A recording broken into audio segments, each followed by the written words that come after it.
Welcome, everybody. Rick DiClemente here with Astrology Unplugged. Tonight we were to be talking about relationships, and we'll get to that. And other things kept happening all week, and I kept seeing different things. So I want to start with several items. First of all, it's really neat to follow something in the news, and you think that that's a story, and there's always a story that's down below it. If you know football and you know the Pittsburgh Steelers, they're famous, very powerful wide receiver named Antonio Brown, who's nothing but trouble, and he got himself into all kind of trouble when he was here, and he was let go and picked up by the Oakland Raiders. Extremely talented, one of the best receivers ever, but a big mouth and a big baby, and he gets in all kind of trouble. Okay. The other day, they showed he likes to show pictures of himself on Twitter. And he showed a picture of his feet that looked like they were totally destroyed. He's 30 years old. The bottom of his feet looked, big chunks of skin were hanging off of it. Sickening to look at. And what we found out was he was in France and he went for cryogenic therapy, which a lot of athletes do. And the idea is to freeze certain parts of your body at 200 degrees below zero for about 30 seconds. But the fool wore the wrong shoes. He's got severe frostbite, the bottom of both of his feet.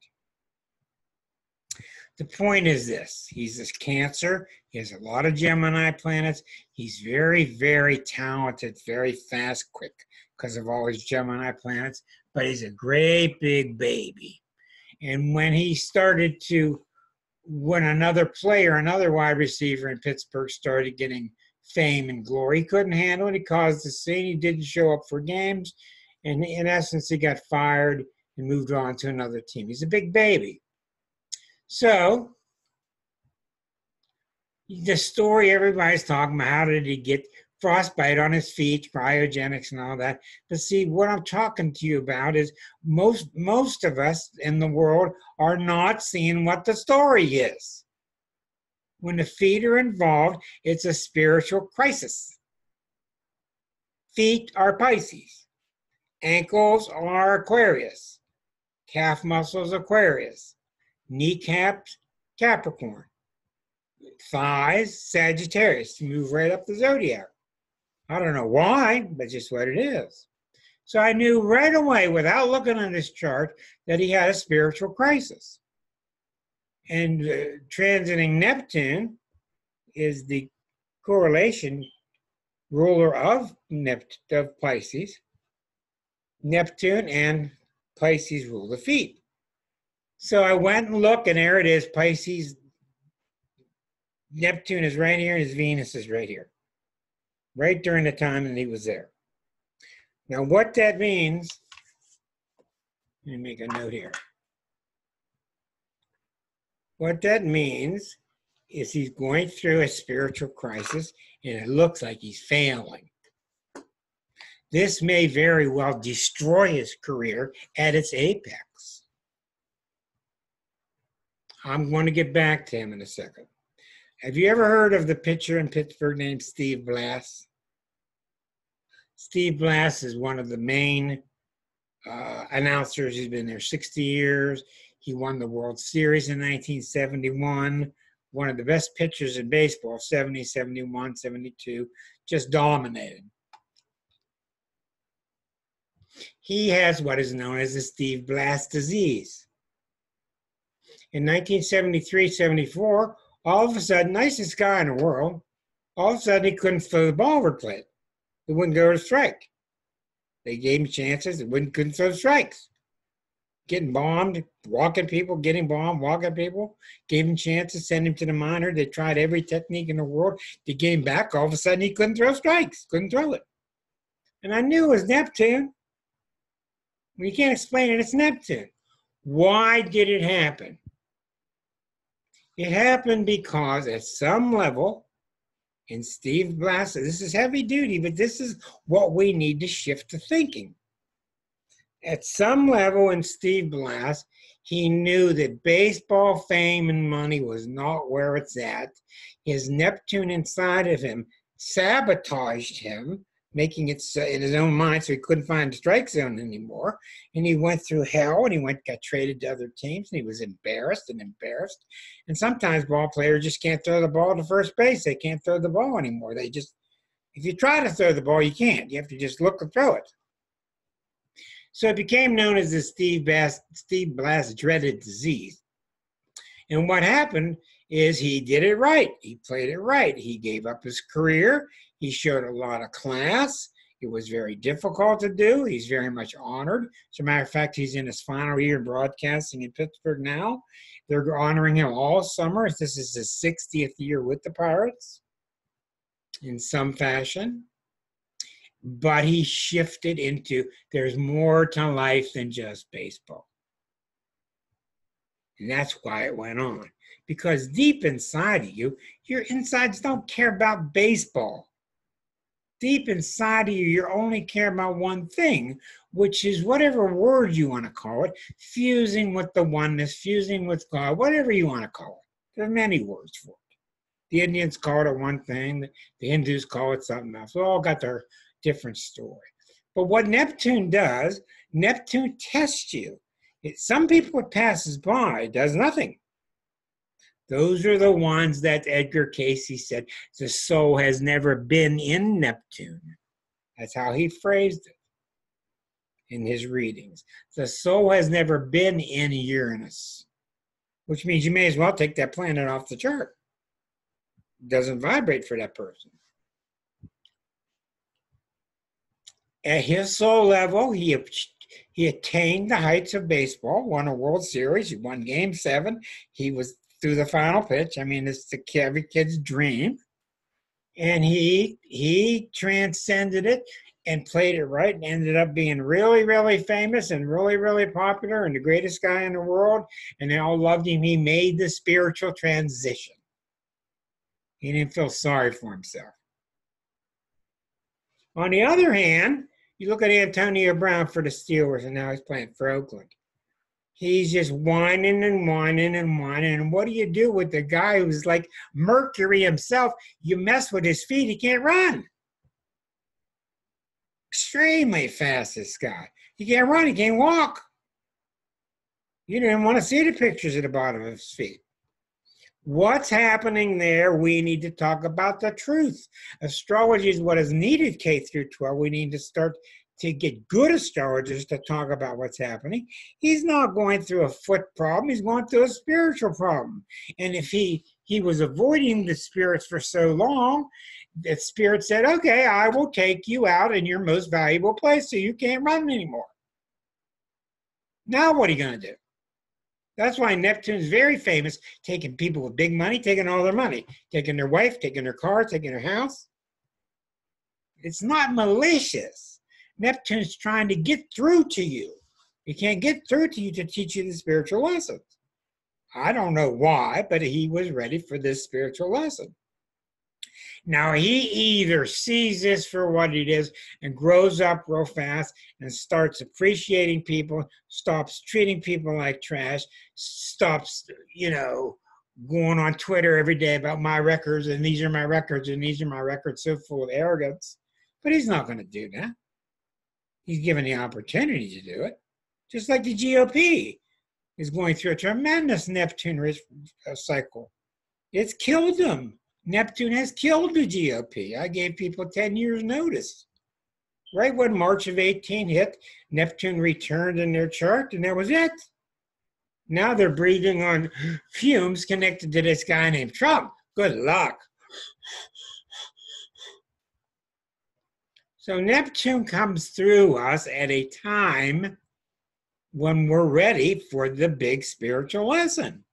And the spiritual lesson is, perhaps with Steve Blass, if he had played baseball and shown more attentiveness to his spiritual life, at the same time, he wouldn't have lost his ability. Perhaps the same with Antonio Brown. But that's what happens. And sometimes the soul has to take you down to nothingness until you crawl back up and have to rebuild yourself. That's what the planets do. And the reason they do that is from inner instruction. Pluto takes you down to we got nothing left because it isn't working. You got to rebuild. I don't want to hear any comments, Linda. No comments. Everybody's been very good so far. Okay. Don't hand me any lollipops either. Okay. So you see with Anthony Brown, it is not about cryogenic problems with his feet. It is a spiritual crisis, and Neptune knows how to hit you where you're the most vulnerable. His feet. He can't run. Thank you. He can't run. What's he going to do with the Raiders if he can't run? So he will either gain the spiritual wisdom that he needs or probably just have his career ruined. And in the scheme of things, as a soul travels, what's the difference what happened to your career? We're so worldly in this country, narrow. Anyhow, I wanted to talk about that, but that's how it works. And what I'm saying is that's beside all the problems of the U.S. finding its new identity, going from Constitution 1.0 to 2.0, all the changes going on immensely. Beside all that, you can see they weren't even in the arena of examining things in the terms they should be examined. When somebody's under Uranus problem, I say, how's your ankles? It's a Saturn problem, how's your kneecaps? I had Saturn cross my ascendant 1 hour ago. 1 hour ago. It's not been a picnic. Why do these planets pick areas of the body? Why is Saturn on you? And you cannot just toss this question away. Why is Saturn in your chart, hitting you something in your chart, and you have a car wreck and the rest of you is a little banged up, but you really mess up your knees? Why? Why is it your head? Why is it your foot? Saturn rules the knees. How does Saturn know that? And how does that spinning car know to hit your kneecap? There's only one way it can happen. There's one brain. There's one entity. There's one mind. And we're not what we think we are. And somehow, beyond our intelligence, the knee is what needs to be hit during that car wreck. Why do Leos have trouble with their lower back? Why is it almost every Virgo I talk to, almost every one has problems in the intestinal tract? The zodiac is beyond exquisite. It's ineffable. You can't explain it. It's just too deep. And here we are with, hey, I'm a Virgo. Hey, I got an Aquarius little pin around my neck. We don't know what we're doing. We're getting better. But anyhow, that's my little rant about how astrology needs to be picked up more. Okay. Now, the shooter in El Paso, his mother went to the police. I guess he was 18, and he got one of these great big guns, like it's like almost out of a comic strip. It's so big. And he killed 9 people in 30 seconds.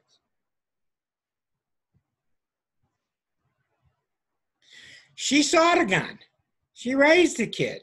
She was worried. She went to the police months ago. I don't know the details. Said, he's got this gun. What should we do with this? This doesn't look safe. What do you think? They told him. They told him that he was allowed to have the gun. The gun was legal. In an ultimate society, we would look at that kid's chart and we would say, this kid shouldn't have a gun, not a squirt gun. Okay? And it's very hard to go on that limb, but you would also say, watch these dates.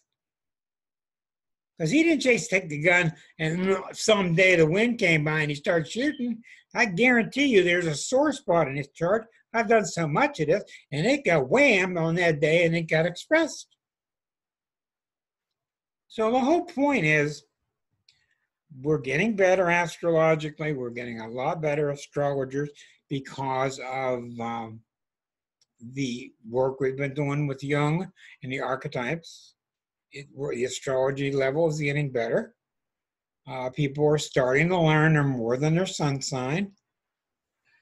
But I keep thinking, and I watch a lot of these murder shows and all kinds of different shows, and I just keep thinking, how many people would save their ass by spending $150 and getting an astrologer a month before they shoot somebody?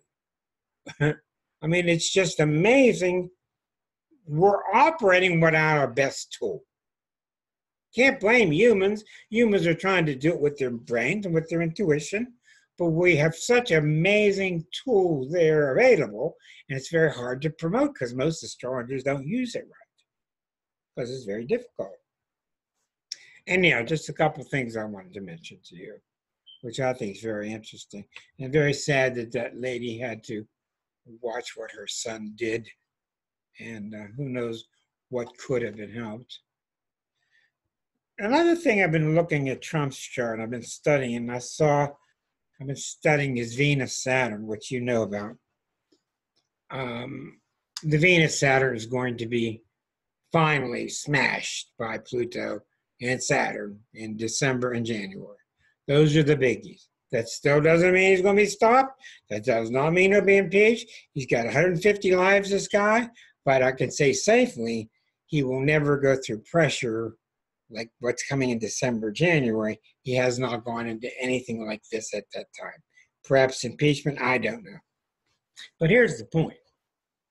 You got to examine what Venus-Saturn means, because that explains what he's up to.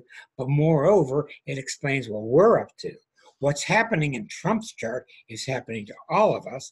And as I said, when you're the head of something, your chart gets hit, it comes and it affects everybody in the body. Likewise, in some fashions, the USA is the head of the world. So what's happening in Trump's chart is affecting 7 billion people. So what does it mean when you're Venus, Saturn, and Cancer? Venus, Saturn, and Cancer is being attacked by Pluto. Well, that's the wrong word. Attack. It's not an attack. It's time for that Venus and Saturn to evolve. That's what Pluto's tried to do. But Venus and Saturn doesn't want to evolve. It wants to wrap its vine around the nearest tree and be safe. Venus-Saturn is the Venus part of you in Cancer. I will let you in. We'll go play tea. We'll have crumpets. I'll treat you nice. Bring your dolls over. It's very feminine. I'm going to treat you softly. I'm going to listen to your stories. No laughing. I'll be very sensitive to you. But when you grow up with it next to Saturn, Saturn says, I don't know what anybody's saying, but it ain't going to work. Shh, don't listen to anybody. Don't open any doors to anybody. So when you got this at the core of your personality, when the rest of the chart is wahoo out there, worldwide wrestling leagues and USFL football teams, and you're got all kind of parties going all around the world, you're so extroverted, it's very hard to see at the core of that chart is the Venus-Saturn. Now, as that Venus-Saturn is being hit now, all of our Venus-Saturns are being hit, and that explains immigration, and that explains the border. Because what is Venus-Saturn? Well, you can have Venus-Saturn in Aries. You can have it in Sagittarius. He happens to have it in Cancer. It's very tough in Cancer because it means I'm not opening up and letting you in, period. I'm too scared. And what happens, I'm not going to sit and evaluate his mother or his father. I don't know a thing about him, but I can tell you from his perspective, he feels screwed. He didn't get what he wanted. He didn't get what he needed. And what do you think happens when you got Mars and Leo on the ascendant? You didn't get what you needed. Mommy and daddy didn't give you what you really needed. And Mars and Leo is rising. I'm going to show you. And that's the whole story in his chart. So we got to stop barking about his chart and looking at our own Venus Saturn. And that's why you're finding these people that want to get on their truck with their guns, and people that want to bring down the statement on the Statue of Liberty. Venus Saturn means, are you going to be open to these people or not? And what we've been destroying is our moon in Aquarius. Our moon in Aquarius at the top of the chart is the Statue of Liberty. You are welcome if you are, endangered in your country. If, you have a place, you have a place to settle and refuge. Place of refuge, yes, thank you. Asylum, right. Refuge and asylum. All right. Well, the moon in Aquarius is, you're my brother, you're my sister, you always have asylum here. Venus Saturn ain't. Venus Saturn is what's going on with, it's going on also with Brit exit. With, we don't want you taking our fish. You're not going to fish where we fish. We're not going to join the EU. We want out of there, so that fish that's out there is our fish. We're not going to share them with you. That's the problem with Venus Saturn. Now, I've discovered this, and I hate to say it, but I'm going to say it because it's true. Cancerian energy, unless it's helped out by other things in the zodiac, is very dangerous because I am threatened if my neighbor prospers. I'm threatened by it. I was in a group of people the other night when I was imagining what happened if we had all these millions. Peace in the world, what would you do? Peace in the world, what would you do? Peace in the world, what would you do? Peace in my family. That was the Cancer talking. I want peace in my family. I heard that. She don't want peace in the world. She wants peace in the family. It's antithetical. Cancers are threatened. Some of the Cancer archetype, not all Cancers, are threatened when the neighbor starts to stand up. Because if he stands up, oh my God, what's he going to do next? So Cancer's natural reaction and its job is to protect itself. So we're mixed up now, and we're trying to find our way. A lot of people are trying to help out the folks at the border. Other people are glad he did his ICE raids. We're really split on that. We've got to see that if these people come in and get a drink of water and they get cleaned up and they get a place to stay and a job, that it will help us out. How have we gone, Suzanne, think of this. How have we gone all these years when we got a third world country in South America? They certainly got third world countries all over Africa. How in the world have we gone without helping these people develop? And it would be a win-win. Help them get in highways. Help them educate. Help them blah, blah, blah, blah, blah. We don't have the money. It goes to the military. Wow, that's it's not in the grand plan. Yeah, that's the answer. You're exactly right. But the point is, we go in and rape them. We go in economically and take their stuff. Now they have nothing. They fall apart. So they run to the U.S. They got nowhere else to go. So the Venus Saturn that's going on in us. And that means that in each of us and each of our families, we need to discuss what we're going to do and on this whole issue. Are we going to be open to let these people come in? Or are we going to be all freaked out? No, they're going to come in and hurt us. No, they're going to injure us. I mean, the first thing off the boat. First day on the job, he accused the Mexicans of all this stuff. Anyhow, so food for thought. Tonight's a lot of food for thought, astrological stuff. Okay, I got through all that. Now, as I was thinking, and tonight's about relationships in a way, I'm going to go back to one of my original graphics that I teach a lot from. You guys Hello, Deborah. You guys are much further along. You know a lot about your chart. You know a lot about astrology. And I was telling Liza the other night, most people's charts, most Leos have significant things in their chart that lean away from being Leo. Most Pisces have things in their chart that lean completely away from being Pisces. So you're walking around saying, well, I'm married to a Virgo and he's like this, but he's not like this. And we're trying to figure out why. Well, how are you going to find out? Where are you going to go? Ghostbusters.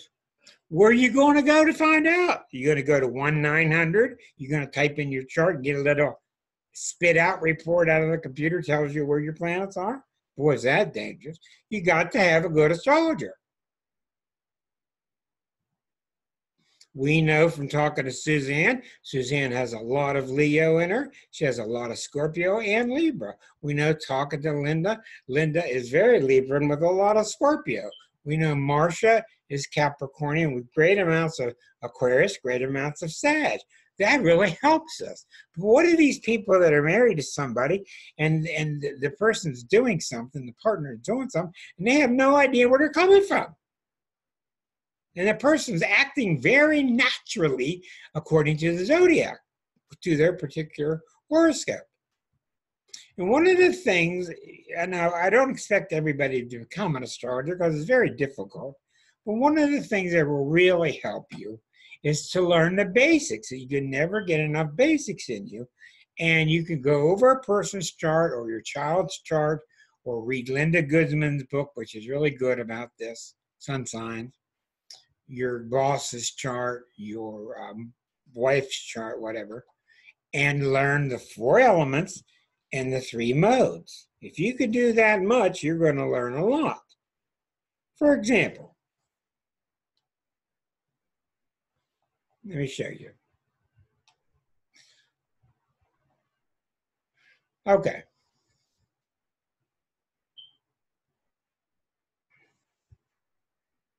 There we go. I was doing a reading last night with a woman from Tasmania. She has 1 Leo planet and 4 Virgo planets. Okay, so Leo is known as being very fixed because its mode is fixed. The modes are every 4th sign. Taurus is fixed, Leo is fixed, Scorpio is fixed, Aquarius is fixed. That's the first letter in each of these pairings. That's what that F stands for. The modes are cardinal, fixed, and mutable. Cardinals generate, or are leaders, cardinal Aries, cardinal Cancer, cardinal Libra, cardinal Capricorn.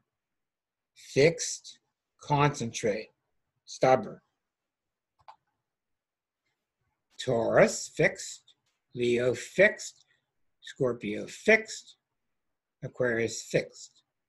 Mutable signs, dispersing, generous, displaying, giving out. Gemini, this is the M. Virgos, the first letter is the mode. Sag, mutable. Pisces, mutable. So you've got 3 groups of modes. So right away, if you know the mode of the person that you're with, you'll at least understand he's a generator, he's a fixer, he's a disperser. That really helps out. What do we have here? We have a fixed sign with Deborah. We have a mutable sign with Susan. Peter, we have a fixed sign with Aquarius, right? Yeah. Linda, a cardinal sign. Me, a cardinal sign. Us 3, Suzanne, Linda, and myself are all cardinal leaders. Then you get to the elements. And this is covered in the very basic first chapters of that book. And it's covered in many, many books. Then you look at the 4 elements that come to us from the Greeks or the Romans, whichever it was. That's the second letter in these pairings. You have the fire signs, the earth signs, the air signs, and the water. So there's 3 groups of 4, and this is 4 groups of 3. That's how you get 12. And that's why there's 12 signs. And that's why there will not ever be a 13th sign. Thank you very much. 4 times 3. That's how it works. What do fire signs do? They have a lot of zest for life and high spirit. They're extroverted. Not absolutely, but in general. What do earth signs do? They tamp things down. The Taurus, Capricorn, Virgo, they're earthy, they're practical. They don't want to really get too excited. They may have trouble with emotion. They may not be the most generous. It all depends. They think in practical terms. And then look at your air signs. Wonderful triad there. Your air signs, your Gemini, your Libra, your Aquarius.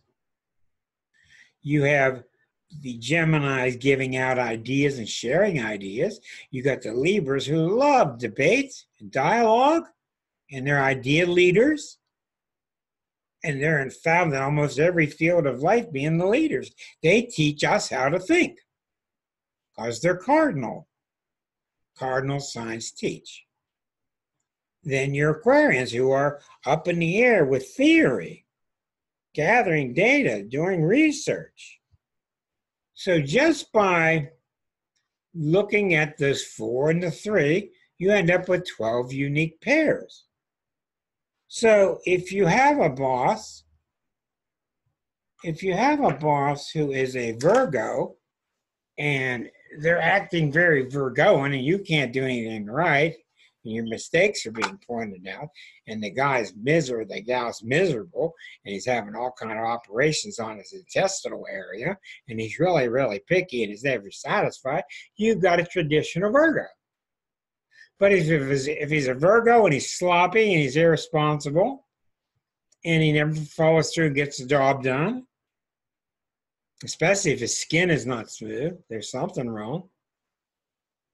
Something else is in his chart, busting it up. And so you can suspect these other energies.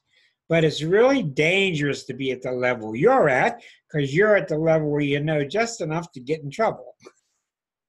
Because you know just enough to think, well, that must be that.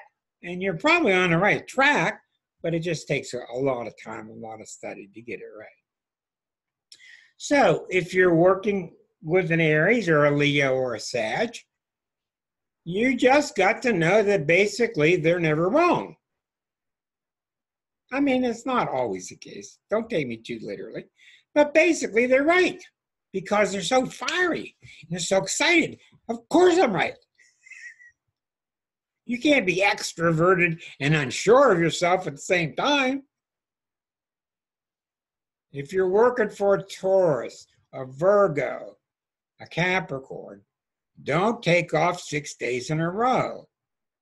Don't try to cheat the boss out of work. Don't be afraid to sweat. Don't ask to be up front all the time. Don't ask for raises all the time. Work hard, be dependable, you'll get your raise. If you're working with the air signs, the air signs can be all kinds of things because they're just so interested in thinking and ideas and articles and turn them on and show them stuff and go to plays together, go to lectures together. And they're just so interested in this stuff. They don't necessarily care about how much money you have, don't necessarily care about how excited you are, but they're real interested in what you think, what kind of thoughts you have. It's not really hard stuff. Then you're with the mutable people. The mutable people, you don't ask them to start a parade. You don't ask them to fix your taxes. You don't ask them to follow through and finish the painting that door that they were painting. They're mutable. They need to fly around. That's what they do.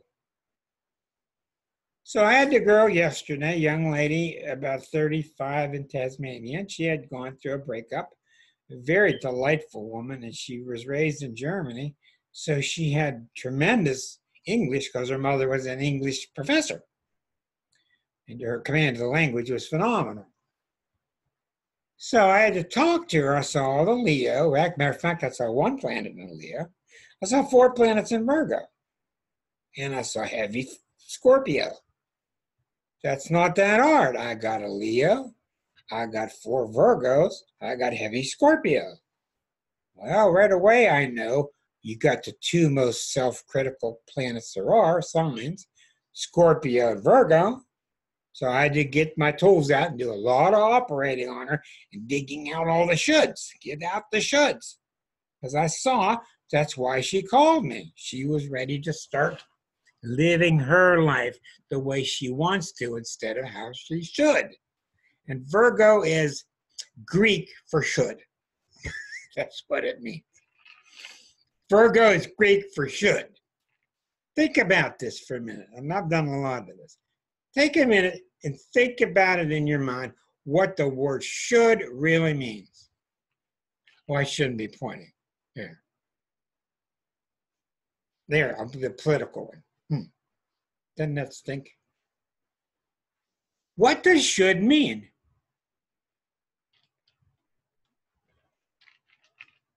I've thought a lot about it. Doesn't mean I'm right, but it does mean that I think I'm pretty close. Should is following somebody else's opinion. Some guy on a rock, Lincoln in his chair, some woman at the lectern. Somebody has told you what you should do, and somehow you've got a sense of what you should do. In the Virgo sense, it's very much a sense of right and wrong, and we know spiritually that there is no right or wrong. I mean, there is, but there isn't. There is, but there isn't. Level things. But the Virgos have this great need to follow the purity that they're given, which I call goddess energy. Most of my clients are Virgo women, and they want to know about life direction, and they want to know about, am I in sync, or what do I got to do what I should, and we got to pull that word out. What do I got to do to be in sync with goddess? Because when you're in sync with goddess, you're in sync with your heart and you're in sync with God. It's all the same thing. Church has made us think. Not my will, God's will. We've been pounding on for so long with duality, there is no duality. When we do somebody's got a microphone on. When we do our will, we're doing goddess's work. That's why it feels so natural. That's why people warm up to us and come to us. So the word should's really an intriguing word. And I watch them, and the big thing that the Virgos are going through, they're starting to want to be themselves. And that's a sin to Virgos. Can't be yourself. What do you mean? Gotta do what you're supposed to do. Okay. So we're all liberating. In a lot of sense, the Virgos are liberating because the Pisces travails through, the Neptune travails through Pisces, has been opposing all the Virgo. Neptune going through Virgo for the last 6-7 years has been sending its vibes over to the Virgo. And when Neptune talks to your Virgo center, what do you think it says? Cool off, chill out. You don't have to be so prickly clean, perfect all the time. You can have one dish that's not perfectly washed. It's okay. So you're seeing Virgos really start to ease up, and they're really picking up the purity from Neptune very well, and they're picking up a lot of spiritual growth. But see, the problem with Virgo is this. When they do what they want to do, they feel like they're screwing around. They're not being productive. And that's not the case. Sometimes when you're laying at the beach reading a book, you're having some of the richest insights in your life. So you cannot equate your life to productivity is the answer. No. Okay, Susanna Vera says, you like that, but you have no Virgo. Okay, well, what else do you have in your chart? You're like what? No, feeling guilty all the time if I'm not working. Well, how about that Saturn on your Venus? Okay. What do you think, Sag? What ain't your Sag? Your Sag doesn't feel guilty if you're not working. How about the Saturn sitting in Venus? You think that Saturn's going to let that Venus go play? The Venus is in Scorpio. Right. Saturn in Scorpio is very tough, austere. I've taught you planets can be in signs, planets can be on angles, planets can be conjunct other planets. You can get these flavors from the planets or from the signs in many different ways. You've seen me do hundreds of charts, how you can get these energies. Well, what I do, and what I'm working on heavily, is I'm transcending all this, and I'm working with, it comes about from past life. It comes about, we think if we don't do that, we're not getting in the pearly gates. And in this woman's case last night, she came into this life with 4 planets in Virgo and 1 in Leo. Boy, she was ready to have it out. And every time her Leo started to speak, the Virgo said, shut up. Not so loud. You're having too much fun. So I had to talk to her a great deal about that. The day before, I was with a Virgo woman with a moon in Scorpio. I had to talk to her about that. I need to put all my Virgo stuff on tape and just push the button. Because it's a really common dynamic. Okay, so when you're, you know, the traditional subject here, the perfect example here is the Taurus is married to the Gemini. And it's really not a good match. But you see it all the time. And that's a case of them being complementary, not compatible. The Gemini is flipping around so much it needs that Taurus to ground them. And the Taurus is about ready to dry up, and Gemini gets them interested. My father was a Capricorn. My mother was a Gemini. So he would get all planted in his chair and not do anything, and she'd get him off his butt, and they would go do stuff because of her energy, fiery and airy. And then when she got too airy, flipped out, traveling too much, spread out, he helped to settle her down and give her Earth. So that what happens with Gemini Taurus is they come to my office when I had an office, and they go, see, he says it's okay. See, he says it's okay. So they're saying the same thing to each other. I don't want a different chair. I like my chair. I love my chair. I had my chair 40 years. That's my damn chair. The Gemini, I'm so bored of looking at it. Can we get another cover on it or something? Put a pillow? I don't want that stuff. That's my chair. Archie Bunker. Okay? He's yelling at her. That's what it means to him. And then he's telling her, quit changing the furniture around. I'm tripping over stuff at night. I walk in, I don't know what's what. Quit changing everything. She's so bored, she got to go change it. All right? Then they come to my office, and I explain to the Taurus what the Gemini needs. And the Gemini goes, see what he said? See what he said?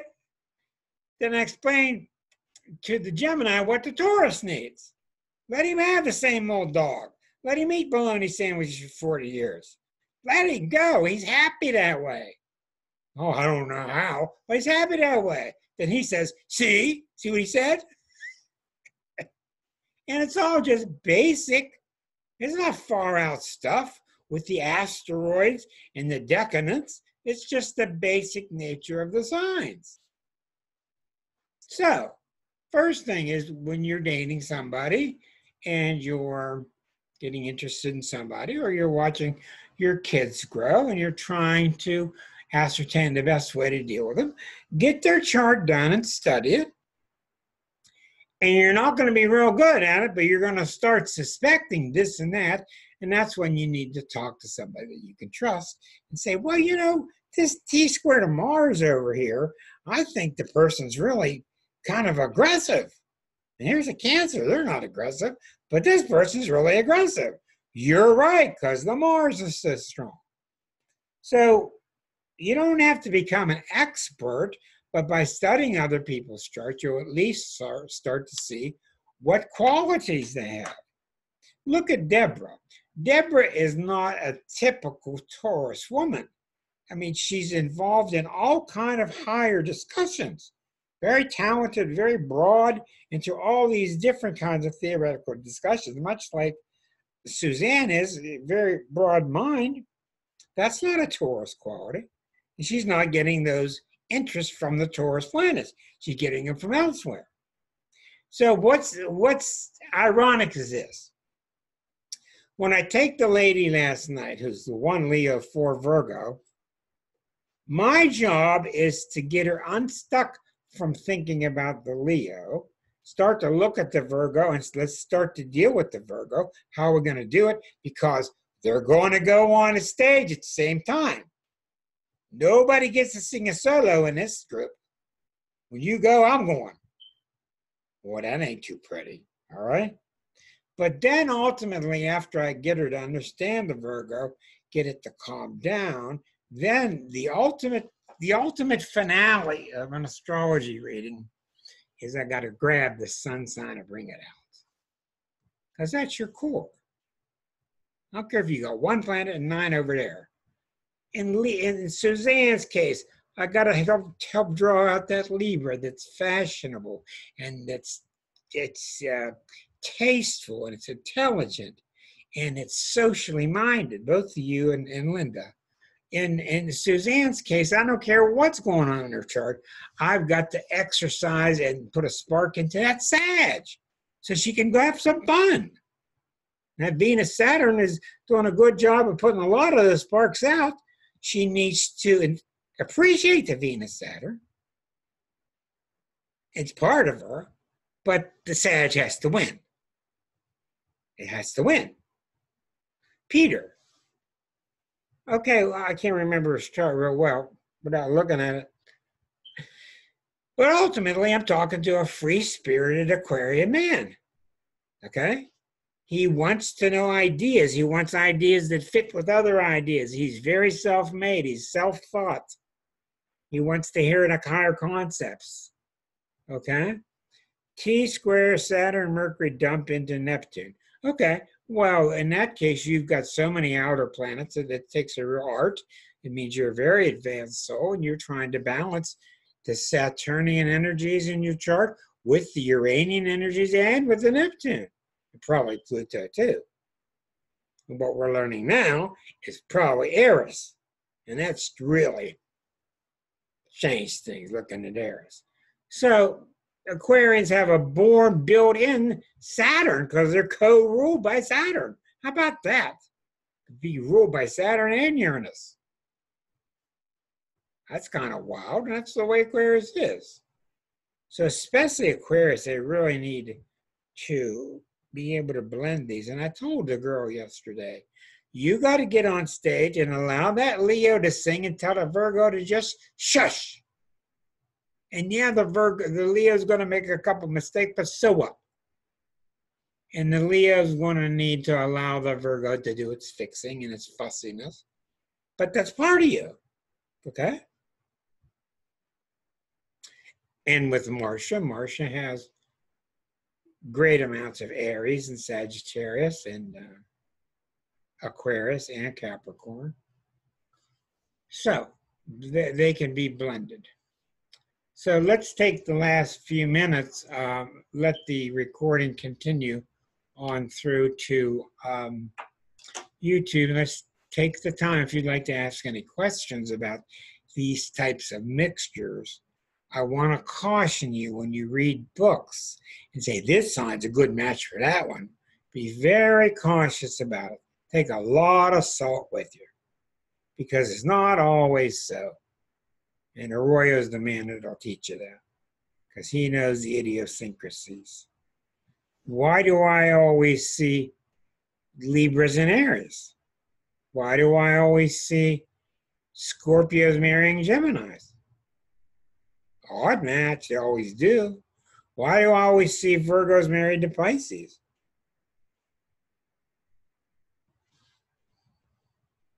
So let's start by, if you don't have a question,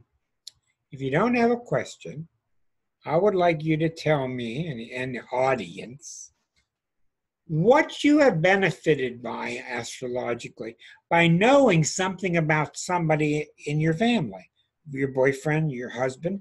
You've benefited by knowing something about their chart that's not particularly their sun sign. Anybody got any thoughts there? I see Susan shaking her head. What do you, oh, let's go to Linda. Linda has her hand up. Go ahead, Linda. I have 5 close friends who are Virgos. And seriously, and there's 2 kinds of them. There's the really exquisitely neat ones where they have to have everything hanging from, like the hangers have to be this far apart. And then the other ones that are sort of borderline hoarders. I've never understood what makes that happen. But the one thing I know for sure is they hate it when I'm late.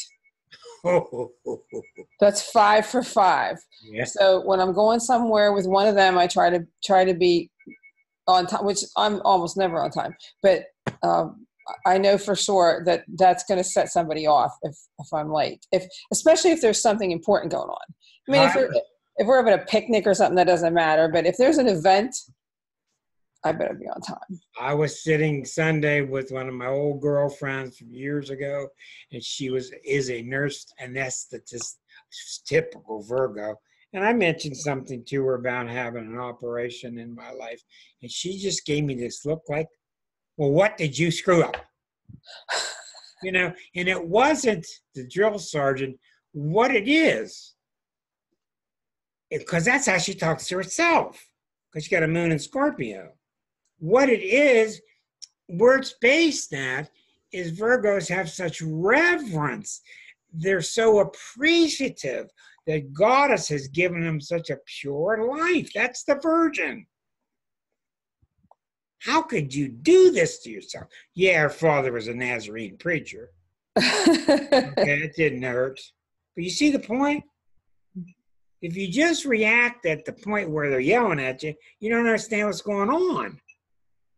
You have to kind of dig a little deeper. Yes, Suzanne. Let me get you on here. Try to get there. You go. Yeah, Rick, I just have a few awarenesses about relationships. I've had 2 very heavy, delightful, serious, romantic relationships with men who were both born on June 28th. Out of 365 days of the year, I ended up with that type of person. And that was weird because Ali's ex-wife was born on my birth date. But my daughter has her moon in Virgo, and it's like that's like the complete opposite within our relationship because we live in the same household together.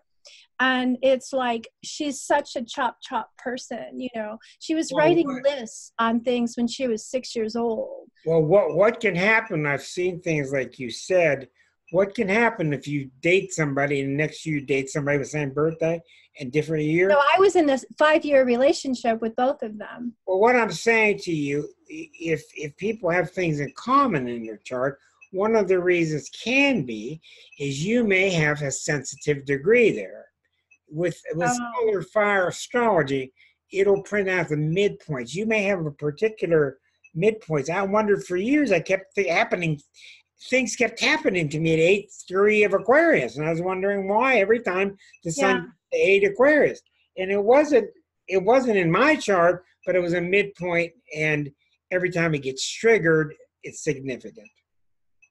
One thing you should know, and this is interesting to know, if you've got a sensitive point, you've all got them. You got an ascendant, you've got moon next to Neptune, you've got a T-square to Mars. Okay, where do those points hit other people's charts? If you got I'll get to you, Susan. If you got a T-square to Mars or a T-square to Neptune, and that is at the 10th degree of Libra, and you meet a Libra whose sun is at 10 Libra, woo! You can put the charts together. That person's energy is sending sunlight right into Neptune, and Neptune is not a sunlight planet. It's very gray and mystical, and it's not ego-bound, and the sun is. Mm-hmm. So you need to be aware, where are my really delicate points, which I can help you with. And if you keep seeing, like, especially people that keep reoccurring in your life, that's one of the reasons why. Who had their hand up? Susan Avere? Go ahead, dear. Then I'll get to Debbie. My son and I have a real interesting relationship. It swings hot and cold over the years. For the last year or so, we've been doing really well, and I'm hopeful. But his chart, as I look at it, he's got Mars conjunct Jupiter at the top of his chart in Virgo, directly opposite his sun, which is pretty much on top of my Mars in Pisces. Mars, Jupiter's opposite his sun. Yep. And Pisces. Yes, his sun is in Pisces, and this whole mess is square Uranus. All right, well, just hold on a second. Right away, you've got this docile sun in Pisces, easy going. You're not going to be easy going. You got Mars, Jupiter here. Oh, but I'm easy going. Oh, but no, you're not. Oh, yeah, but I'm easy going. Oh, no, I'm not. I don't care how you're involved or not. He's just got his own seesaw going in his own chart. Yeah. You see that? Yeah. You've got the Pisces energy. You got the Sag. So when you start to combine, start to tell me, then he's got this, then he's got this, then he's got that. That's good stuff. But you got to go back and understand each piece. He's not allowed to be a Pisces. Right. Why? Because Pisces is let things slide. Mars, Jupiter is about, don't let that slide. Get up and tell him what you think. Right. Oh, just let it go. It's no big deal. Oh, yeah, it is. I think so. Right. Do you see? He's got both those forces. Yeah. And those he was not given to him by you. That's past life stuff. Okay. I'm going to say, we're going to continue for a few minutes, but we'll all say night and night to her and thank our folks from YouTube. If you want to join us live any Thursday night, please do. Type in Astrology Unplugged into Google. You'll get the link, and we're Thursday nights from 8 to 9 Eastern time. Thank you for being with us.